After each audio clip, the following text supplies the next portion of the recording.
Halo semuanya, selamat datang di segmen rangkuman dan kali ini kita akan membahas rangkuman materi IPA kelas 9 bab yang ke-6 tentang pewarisan sifat dan bioteknologi, bagian yang kedua, bioteknologi.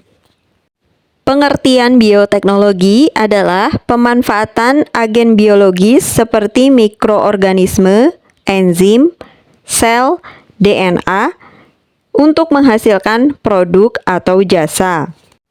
Bioteknologi nanti dibagi menjadi dua, yaitu bioteknologi konvensional dan bioteknologi modern. Bioteknologi konvensional. Bioteknologi konvensional adalah pemanfaatan mikroba secara langsung untuk menghasilkan produk. Ciri dari bioteknologi konvensional adalah banyak digunakan dalam proses pembuatan makanan atau minuman dan antibiotik. Kemudian, peralatan dan metode yang digunakan dalam prosesnya masih sederhana serta tidak memerlukan sterilitas yang tinggi. Serta pada bioteknologi konvensional menerapkan sifat atau prinsip fermentasi, yaitu proses pemecahan senyawa kompleks menjadi sederhana dalam keadaan anaerob. Mikroorganisme yang ditambahkan akan tumbuh dan berkembang pada substrat atau bahan baku yang kita siapkan.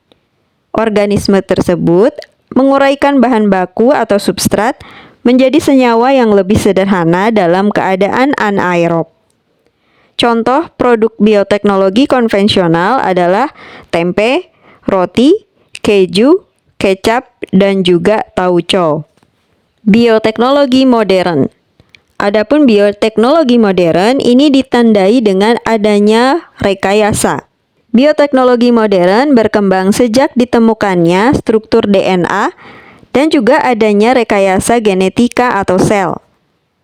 Pada bioteknologi modern membutuhkan peralatan modern yang juga memiliki keadaan yang steril.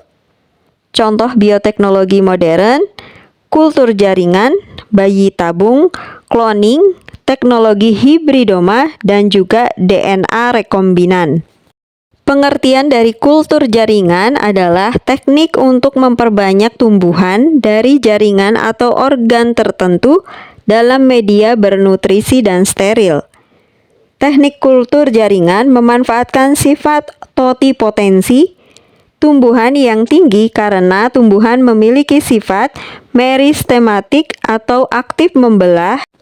Teknik kultur jaringan memiliki tujuan untuk mendapatkan keturunan dalam jumlah yang besar, cepat, dan juga seragam. Kemudian bayi tabung.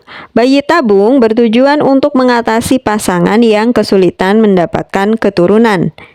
Dilakukan dengan cara mempertemukan antara sperma dengan ovum dalam sebuah media atau disebut juga sebagai fertilisasi in vitro.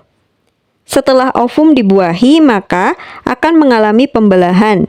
Saat embrio berada dalam tahap blastula, maka embrio tadi akan diimplantasikan pada rahim ibu yang sah. Kemudian cloning. Cloning dilakukan dengan cara memindahkan sel inti somatik atau inti sel tubuh ke dalam ovum yang sudah dihilangkan intinya. Sel ini kemudian distimulasi sehingga membelah dan membentuk embrio. Embrio yang terbentuk kemudian dimasukkan ke dalam rahim hewan yang sejenis. Individu hasil cloning akan mirip sifatnya dengan individu pendonor inti sel.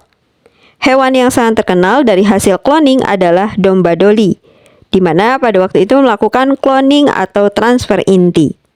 Kemudian teknologi hibridoma. Hibridoma atau fungsi sel menggabungkan dua jenis sel dengan tujuan tertentu. Misalnya, untuk membuat antibodi monoklonal, para ilmuwan menggabungkan sel kanker dengan sel limfosit B.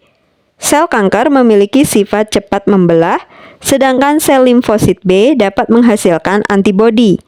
Nah, hasil penggabungan dari kedua sel ini akan menghasilkan sel hibridoma yang cepat membelah dan menghasilkan antibodi dalam jumlah yang banyak. Berikut adalah gambar dari teknologi hibridoma. DNA rekombinan.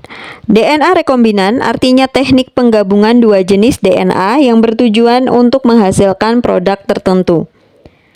Pada DNA rekombinan memerlukan adanya DNA target dan juga plasmid. DNA target adalah DNA yang akan disisipkan, misalnya DNA manusia yang mengandung gen insulin. Sedangkan plasmid adalah DNA sirkuler pada bakteri di luar kromosom.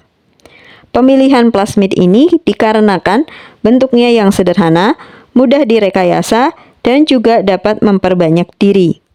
DNA target yang akan disisipkan digabungkan dengan plasmid bakteri. Plasmid rekombinan artinya yang telah ada DNA asingnya, ini akan ditransformasikan ke dalam sel bakteri. Bakteri inilah yang akan digunakan sebagai sumber penghasil produk, misalnya untuk membuat hormon insulin atau menghasilkan tanaman transgenik yang tahan lama, tanaman yang dapat memupuk sendiri. Demikianlah rangkuman materi untuk mata pelajaran IPA kelas 9 bab 6 tentang bioteknologi. Untuk bagian yang lain bisa dilihat linknya di deskripsi ataupun daftarnya di playlist.